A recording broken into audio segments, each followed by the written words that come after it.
우리는 계속해서 바울의 선교 현장의 발자취를 뒤따라가고 있습니다. 성령의 인도하심이라고 믿고 빌립보까지 왔는데, 바울과 선교팀은 이곳에서 오랫동안 귀신에게 고통받는 한 여인을 구해주고도 그 결과가 채찍질을 당하고 사형수들이나 갈 수 있는 지하 감옥에 갇히게 됩니다. 그들도 얼마든지 하나님을 원망할 수 있었을 거예요. 이게 하나님께 순종한 결과입니까? 왜 이런 일을 만나게 되는 거죠? 어쩌면 그들은 이것으로 자신들의 선교 여행이 이제 끝났다라고 생각했을지도 모릅니다. 시간이 지나고 빌립보에 있었던 일들을 회상하며 바울은 그때의 일이 내가 사형 선고를 받은 것 같았다라고 그렇게 이야기했었습니다. 그리고 그러한 상황 속에서 오늘 본문 25절에는 그 시점을 바로 한밤중이라고 기록합니다. 한밤중이 어떤 시간입니까? 모두가 다 잠들었을 때, 아주 캄캄한 어둠을 나타낼 때가 한밤중입니다. 그런데 이 한밤중이라는 단어는 단순히 시간적인 의미만을 나타내는 것이 아니라 영적인 의미도 담겨져 있는 것이죠. 우리 인생의 여정에도 이런 한밤중과 같은 어둡고 캄캄해서 무엇을 해야 할지 모르겠고 누구의 도움도 닿지 않는 막막한 때를 의미하기도 합니다. 그래서 이것을 우리는 바로 인생의 한밤중을 지나고 있다라고도 말할 수 있는 것이죠. 제가 일주일 동안 성도님들을 만나서 신방하고 또 성도님들의 이야기를 듣다 보면 정말 한 주를 전쟁과 같이 치르고 오신 분들이 너무나도 많다는 것이죠. 하나님의 자녀답게 최선을 다해서 운영하려고 했는데, 회사를 운영하고 또 정직하게 성실하게 일하려고 노력했는데 상황은 점점 꼬이고 악화되는 거예요. 코로나 이후에 얼마나 많은 사람들이 경제적으로 큰 타격을 입었는지 몰라요. 이러한 경제 위기는 하나님을 믿는 저와 여러분도 피해갈 수 없는 현실이라는 것이죠. 회사를 운영하는 분들도 회사를 운영하기가 어려우니까 구조조정도 불가피하게 되는 거예요. 최대한 지출을 줄이면서 어떻게든지 회사를 운영해야 되는 것이에요. 직장인들도 마찬가지예요. 급여가 감봉되고 나도 언제 구조조정 당할지 모르는 그런 상황 속에서 하루하루 버티는 것이죠. 그뿐만 아니라 요즘은 비자 문제가 잘 안 돼서 굉장히 답답해하는 분들도 계십니다. 잠깐 여행 오는 분들은 좀 나아질지 모르지만 저와 여러분 같이 여기서 오랫동안 계속 머물면서 스테이하는 그러한 분들은 오히려 더 비자가 까다로워지고 잘 나오지 않아서 늘 초조하게 긴장하면서 베트남 생활을 이어가고 있는 것이죠. 그런가 하면 사랑과의 관계적인 어려움 때문에 힘들어하는 분도 계세요. 부부관계 역시 더 이상 사랑과 신뢰의 관계가 아니라 위기에 처해 있는 분도 있을 수도 있고요. 자녀와의 관계도 너무나도 멀어져서 이제 이 애를 어떻게 해야 될지 나도 도저히 손을 쓸 수 없는 그러한 상황까지 간 가정도 있을 겁니다. 그런가 하면 산 넘어 산이라고 어려운 일을 만나서 겨우겨우 이제 그 일이 끝났다 싶었을 때에 그 일이 마무리도 되기 전에 또 다른 일이 터져버려서 정말 마음이 무너질 때가 한두 번이 아닐 때가 있다는 것이죠. 정말 이 자리에 앉아 나와 있지만 지금 그 마음 속에는 너무나도 한 주를 힘든 마음, 지친 마음, 눈물로 한 주간의 인생의 한밤중을 보내다 이 자리에 힘겹게 나오신 분도 혹 계실지 모른다는 것이죠. 더 큰 문제는 뭐냐면 시간이 지나도 이 안 좋은 상황이 더 이상 나아질 것 같지 않다라는 그러한 불안한 마음이 이어질 때입니다. 이런 상황 속에서 우리는 어떻게 해야 하는가? 그냥 주저앉아 어떻게든 되겠지, 모르겠다 하고 자포자기하면서 낙담하고 있어야 할까요? 오늘 본문 속에 나온 바울과 실라 역시 더 이상 가망이 없을 것 같은 이 인생의 한밤중을 맞이하게 됩니다. 그런 상황 속에서 그들은 무엇을 하기로 선택했을까?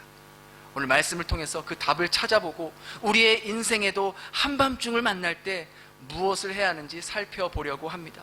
먼저 우리 25절을 다시 한번 읽겠습니다. 시작. 한밤중에 바울과 실라가 그들이 인생의 한밤중을 만났을 때 가장 먼저 뭘 했다 그래요? 기도하고 찬송했대요. 이것을 원문으로 그대로 번역하면 기도한 후에 찬송했다라고 하면 더 정확한 번역입니다. 그러니까 기도한 것과 찬송한 것에 약간의 시간차가 있다는 거예요. 가장 먼저 뭘 했대요? 기도를 했대요. 이 절망적인 상황에서 기도가 나올 수 있을까요? 실제로 우리는요, 문제를 만날 때 기도하기보다 어떻게 해서든지 빨리 그 상황을 벗어나고자 합니다. 우리가 만약에 바울의 입장이었다면 어떻게 해서든 그 감옥에서 애를 쓰고 나와야 되는 거 아니야? 돈을 써서 나오든지 소송을 걸어서 나오든지 아니면 힘 있는 사람에게 찾아가서 나오게 해달라고 부탁하든지 뭐라도 했어야 되는 거 아니야? 기도만 하고 있으면 어떡해? 뭔가 해결책을 찾아야지 라고 생각할 수 있다라는 것이죠. 그런데 바울과 실라는 이런 절망적인 상황 속에서 돈을 써서 감옥에서 나오려고 하지도 않았고 영향력 있는 사람에게 부탁해서 나오려고 하지도 않았어요.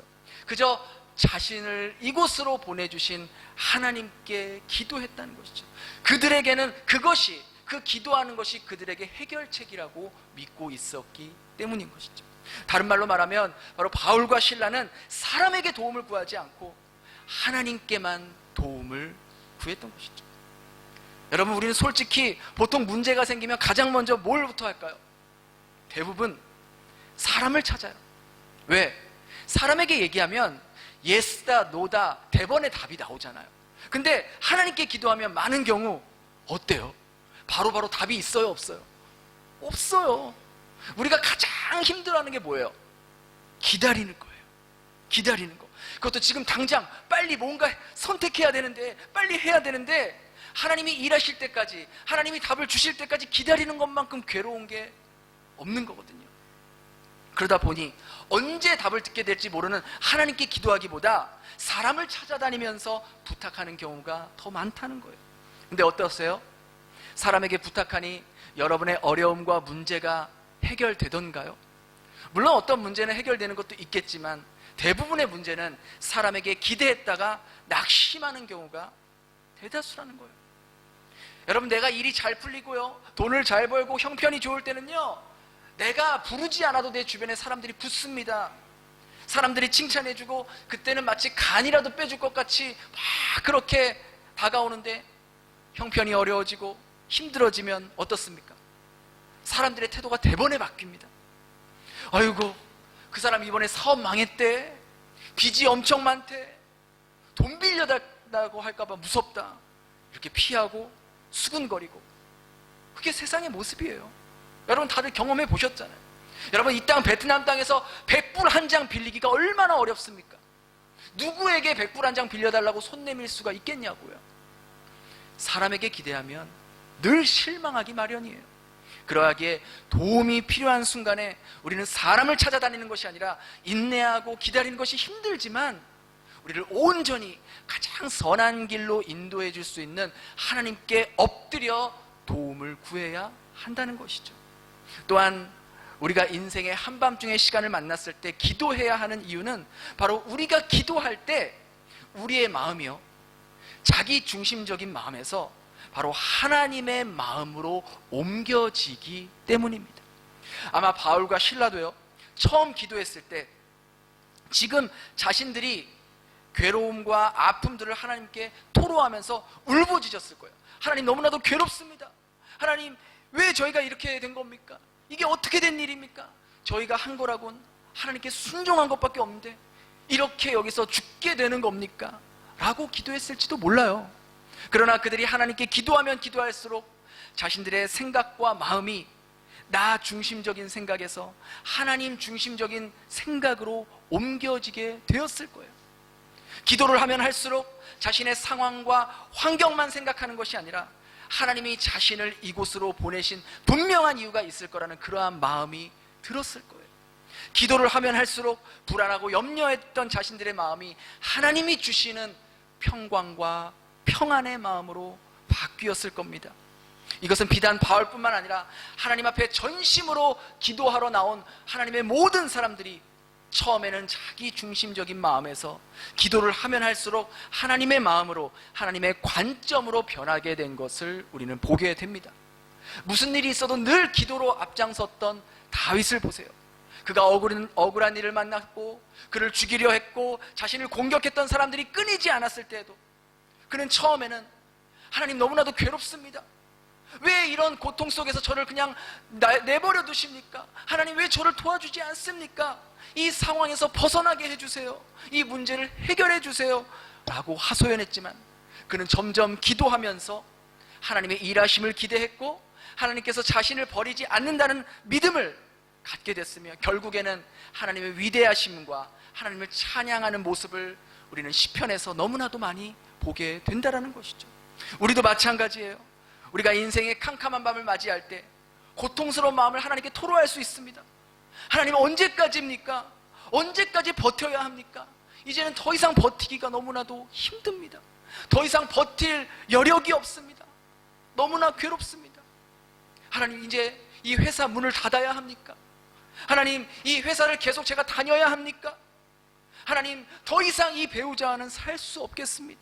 저도 버틸 만큼 버텼습니다. 하나님 이 자녀 때문에 너무나 마음이 힘듭니다. 아무리 말해도 변하지 않는 이 아이 때문에 제 마음이 무너집니다. 언제까지 버텨야 합니까? 라고 기도하는 거죠. 그런데 그렇게 계속 기도를 하다 보면 기도하는 가운데 하나님께서 우리 마음 가운데 내가 품지 못했던, 내가 생각지 못했던 마음들을 품게 하시고 깨닫게 하신다는 거예요.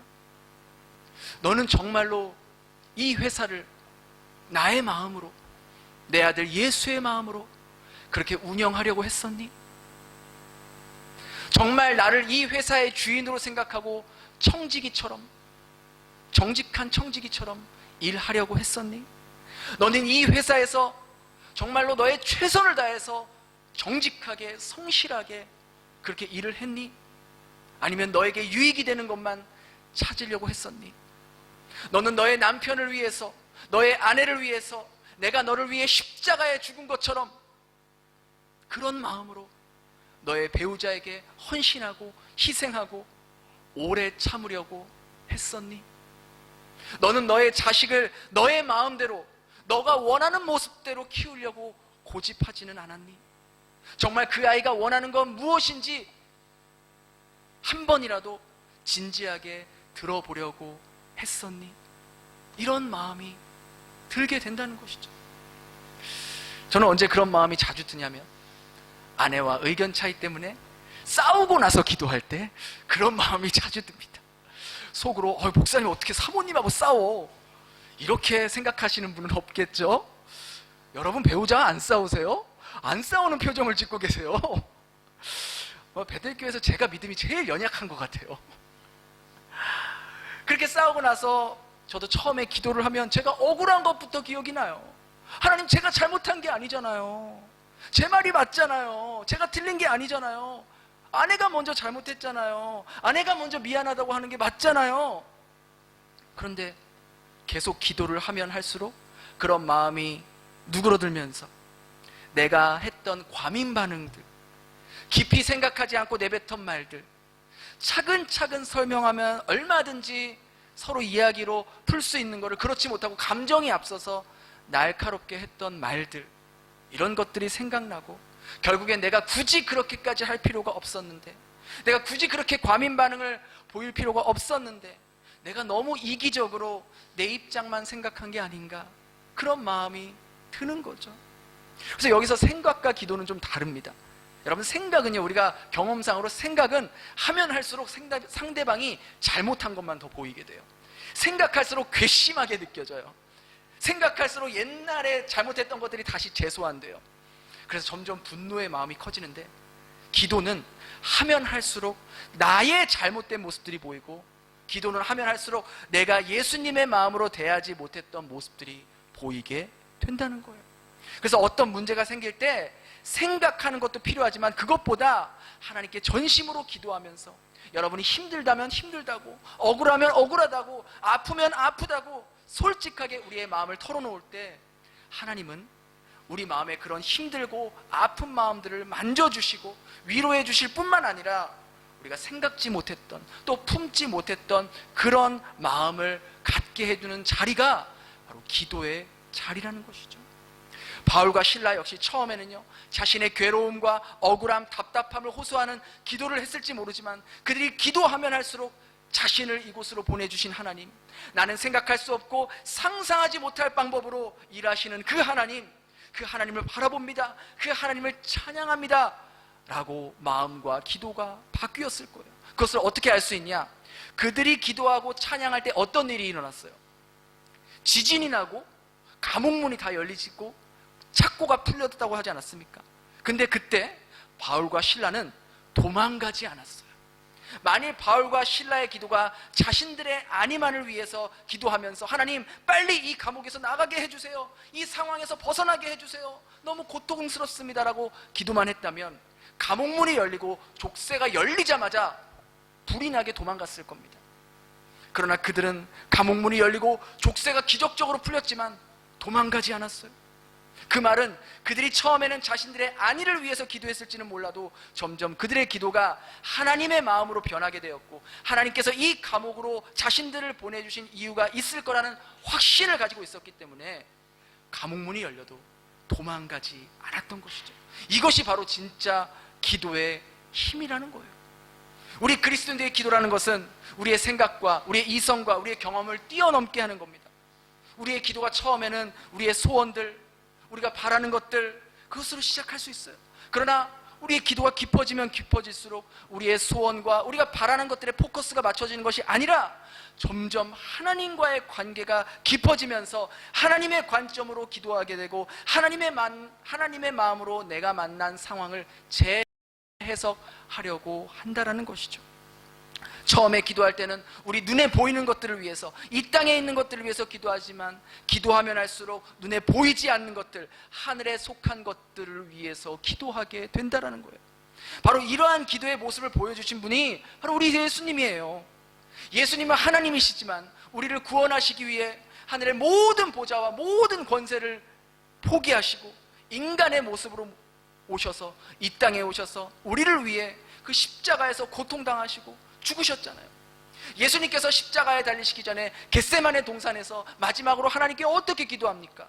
우리 마태복음 26장 39절을 공동번역으로 함께 같이 읽겠습니다. 시작. 아버지께서는 하시고자 하시면 무엇인지 다 할 수 있으니 이 고난의 잔을 저에게 여기까지, 이렇게 기도하셨어요. 예수님이요, 십자가에서 죽는 것이 무서워서 두려워서 피하고 싶어서 이렇게 기도한 것이 아니라 온 인류의 죄를 짊어져야 한다는 그 죄의 무게와 태초부터 지금까지 단 한 번도 떨어지지 않았던 이 하나님 아버지와 단절되는 그 깊은 고뇌, 그것 때문에 예수님도 아버지, 얼마든지 아버지께서 하실 수 있으면 이 고난을 넘겼을 수 있지 않습니까? 라고 기도했던 거예요. 그러나 예수님은 당신이 이 십자가를 지셔야지만이 온 인류를 죄로부터 구원할 수 있다는 걸 알고 계셨기에 다시 이렇게 기도하셨죠. 우리 빨간 색깔 글씨 한번 읽어볼까요? 시작. 그러나 제 뜻대로 마시고 아버지의 뜻대로 하소서. 아버지의 뜻대로 하소서. 그리고 이 기도를 드리시고 예수님은 십자가 위에서 온 인류의 죄값을 받으시고 돌아가셨다는 거예요. 이 기도의 모습이야말로 예수님을 믿고 따르는 우리 그리스도인들의 기도의 모습이 돼야 한다는 것이죠. 우리의 기도가 그동안은 하나님, 제 계획대로 풀리게 해주세요, 제 뜻대로, 제가 원하는 대로 이루어주세요 라고 기도했다면, 이제는 하나님, 제 뜻대로가 아니고 제가 원하는 대로가 아닌 하나님의 뜻대로 이루어지기를 원합니다 라고 진심으로 기도할 수 있어야 한다는 것이죠. 이것이 바로 타 종교인들의 기도와 우리 그리스도인들이 하는 기도의 결정적인 차이 아니겠습니까? 타 종교인들의 기도는요, 자신들이 믿는 신 앞에서 돈도 갖다 바치고 먹을 것도 갖다 바치고 거기서 춤도 추고 막 그러면서 신을 어루고 달래고 신에게 잘 보여서 내가 원하는 것을 얻어내는 것이 바로 타 종교인들의 기도입니다. 즉, 나는 변하지 않아요. 나는 변하지 않고 신의 마음을 변하게 해서 내가 원하는 것을 얻게 하는 것이 타 종교인들의 기도입니다. 그러나 그리스도인들의 기도는 정반대여야 돼요. 그리스도인들은 하나님을 어루고 달래고 하나님께 잘 보여서 내가 원하는 것을 얻어내는 것이 아니라 절대로 불변하시는 절대로 변하지 않는 하나님 앞에 내가 스스로 깨지고 부셔지고 변화돼서, 내가 변화돼서 나의 기도가 하나님의 뜻을 구하는 것, 그것이 바로 우리 그리스도인들의 기도가 되어야 한다는 것이죠. 그럼 구체적으로 우리의 기도가 어떻게 바뀌어야 할까요?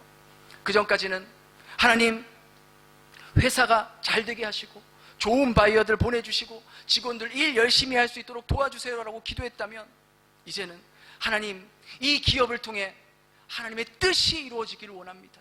함께 일하는 직원들이 하나님을 알 수 있기를 원합니다. 어떻게 하면 하나님 모르는 사람들에게 제가 믿고 있는 하나님을 알게 할 수 있을까요? 이 회사의 목적은, 이 회사의 존재 목적은 하나님의 영광이 드러나는 것입니다. 이 회사를 통해서 한 영혼이라도 더 주님을 알게 하는 것입니다.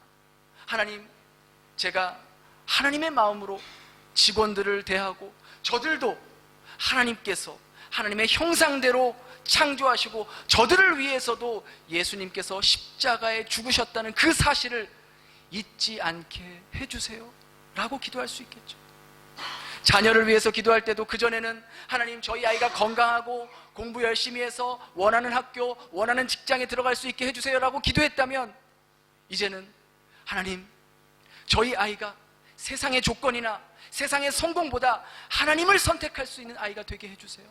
자신의 유익만을 위해서 사는 삶이 아니라 주님을 위해서, 다른 사람을 위해서 사는 그러한 삶을 살 수 있는 하나님의 자녀가 되게 해주세요. 불의한 이득을 취하기보다는 믿음을 선택하는 아이가 되게 해주세요. 어느 학교를 가든지 어느 직장을 다니든지 그곳이 하나님께서 보내신 자리라는 것을 믿고 그곳에서 하나님의 자녀답게 살아갈 수 있게 인도해 주세요 라고 기도할 수 있는 것이죠. 우리 교회를 위해 기도할 때도 하나님, 우리 교회에 많은 영혼들을 보내주세요, 부흥되게 해주세요 라고 기도하기보다, 하나님, 하나님이 보내주신 영혼들이 정말 거듭나고 변화되어서 세상의 것을 기뻐하며 사는 것이 아니라 하늘의 것을 바라보며 하나님 안에서, 말씀 안에서 기뻐하며 하나님이 원하시는 성령의 열매를 맺어내는 그러한 삶을 살게 해주세요. 주일날만 교회 왔다 갔다 하는 100명, 1000명의 교인이 아니라 매일매일 그리스도인으로 살아가는 한 사람의 성도가 될 수 있게 도와주세요 라고 기도할 수 있는 겁니다. 내 자신을 위해서 기도할 때도 하나님, 제가 하고 있는 일 잘 되게 해주시고 제가 아프지 않게 해주시고 건강하게 하시고 사고 나지 않도록 지켜주세요 라고 기도하기보다, 하나님, 제가 어떤 상황에 놓여 있든지 하나님의 자녀답게 부끄럽지 않게 그렇게 선택하며 살아갈 수 있도록 제 연약한 믿음을 지켜주세요. 아플 때나 문제를 만날 때나 그 일을 통해서 일하실 주님을 바라볼 수 있는 믿음을 허락해 주세요. 말로만 하나님 사랑합니다, 하나님 믿습니다 라고 말하는 것이 아니라 단 하루를 살아도 전심으로, 진실된 마음으로 하나님을 사랑하는 그러한 저의 삶이 될 수 있게 인도해 주세요 라고 우리의 기도가 변해야 한다는 것이죠. 기도가 변해야 우리의 모습이 변하고 우리의 삶이 변합니다. 기도는 내가 바라고, 내가 소망하고, 내가 추구하고 아직 오지 않는 미래를 현실로 앞당기는 놀라운 힘을 가지고 있기 때문에 우리가 무엇을 위해 기도하느냐에 따라서 우리의 삶의 모습이 완전히 달라질 수 있다는 것이죠. 바울과 실라는 자신들이 만난 인생의 한밤중 가운데 이러한 이런 마음으로 하나님께 기도했을 때 하나님은 그들의 기도를 응답하지 않을 수 없었던 겁니다.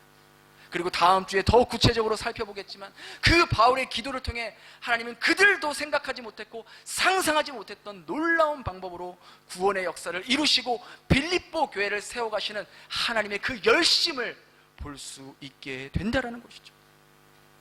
혹시 오늘 예배에 나와서 지금 이 자리에 앉아 계신 분들 중에 인생의 한밤중을 보내고 계신 분이 있으십니까?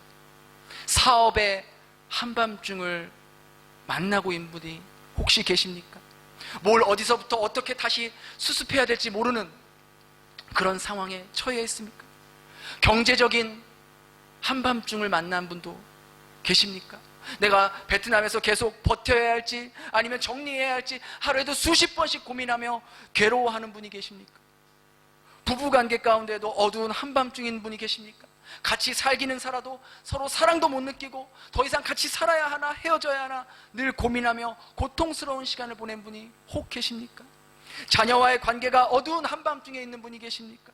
내 건강에 어두운 한밤중에 시기를 보낸 분이 계십니까? 이외에도 남들에게 말할 수 없는 인생의 어둡고 캄캄한 한밤중을 맞이한 분이 혹 계십니까? 그렇다면 바울과 같이 하나님 앞에 기도할 수 있길 바랍니다. 기도하시되 그 문제를 해결해 달라고만, 그 상황 속에서 벗어나게 해달라고만 기도하지 마시고, 이 상황 가운데 제가 하나님의 자녀답게 믿음으로 선택할 수 있는 삶을 살게 해주세요. 이 상황을 피하려고만 하지 말고, 이 상황을 벗어나려고만 하지 말고, 이 시간 동안에 하나님의 뜻이 무엇인지 깨닫게 해달라고, 제 뜻대로 제 원하는 대로 하지 말고 오직 아버지의 뜻대로 아버지의 섭리대로 될 수 있게 제 삶을 인도해 주세요 라고 기도할 수 있기를 바랍니다. 그러면 여러분, 어떤 기적이 일어나는 줄 아십니까? 상황이 바뀔까요? 갑자기 잘 안 되던 회사가 막 갑자기 잘 될까요? 아프던 몸이 갑자기 건강해질까요? 안 좋던 관계가 갑자기 좋아질까요? 아니요, 그런 일은 거의 일어나지 않습니다. 그런데 놀라운 일이 하나 발생합니다. 상황과 환경은 전혀 변하지 않지만 바로 내 마음이, 내 돌 같은 마음이 변화된다는 거예요. 그전에는 회사 일 때문에, 건강 때문에, 자녀 때문에, 배우자 때문에, 다른 사람과의 관계 때문에, 돈 때문에 늘 염려하고 밥맛도 없고 하루 종일 그 생각만 하면 한숨만 쉬었던 그런 마음이 하나님께 기도하다 보니까 이상하게 마음이 편해지고, 그 문제 역시 하나님 손안에 있음을 믿게 되고, 그 문제보다 크신 하나님을 바라보며 오늘 주어진 하루를 최선을 다해 하나님의 자녀답게 살아갈 수 있게 되는 놀라운 기적을 경험하게 된다는 거예요. 엄청난 변화죠. 놀라운 변화죠. 상황과 환경이 바뀌는 것보다 더 놀라운 기적이죠. 그리고 그러한 여러분들의 모습을 통해, 그 기도를 통해 하나님은 여러분이 생각하지도 상상하지도 못했던 하늘의 일들을, 하나님 나라의 일들을 엮어가시고 만들어 가신다는 거예요. 우리 모두 그동안 우리의 기도의 내용들을 돌아보고, 우리의 기도가 변화되어 예수님이 보여주신 것 같이, 바울이 기도했던 것 같이 우리 인생의 한밤중을 만날 때에도 아버지, 제 뜻대로 제 원대로 되지 않고 오직 아버지의 뜻이 이루어지길 원합니다 라고 기도할 수 있는 저와 여러분 될 수 있기를 예수님 이름으로 축원합니다. 우리 그렇게 말씀을 기억하면서 우리 함께 같이 기도했으면 좋겠습니다. 우리 반주 좀 해주시겠어요? 지금 내 인생에 한밤중을 만난 분이 혹 이 자리에 계신다면, 오늘 말씀대로 사람에게 도움을 구하려 하지 말고 오직 하나님 앞에 나와 하나님의 도우심을 구하며, 지금 내가 만난 상황 속에서 하나님의 뜻이 어디 있는지 구할 수 있는 하나님의 자녀가 될 수 있게 해달라고. 그동안 내가 원하고 내가 바란 것들만 기도했던 나 중심적인 기도 모습에서 이제는 하나님의 중심적인 기도로 하나님의 영광을 구하는 기도로 변화될 수 있게 해달라고. 그래서 우리의 기도를 통해 하나님께서 일하시고 역사하시고 하나님의 말씀이 흥왕하여 잃어버린 영혼들이 주께로 돌아오는 통로가 되게 해달라고. 우리 그렇게 잠깐 통성으로 같이 함께 기도하겠습니다.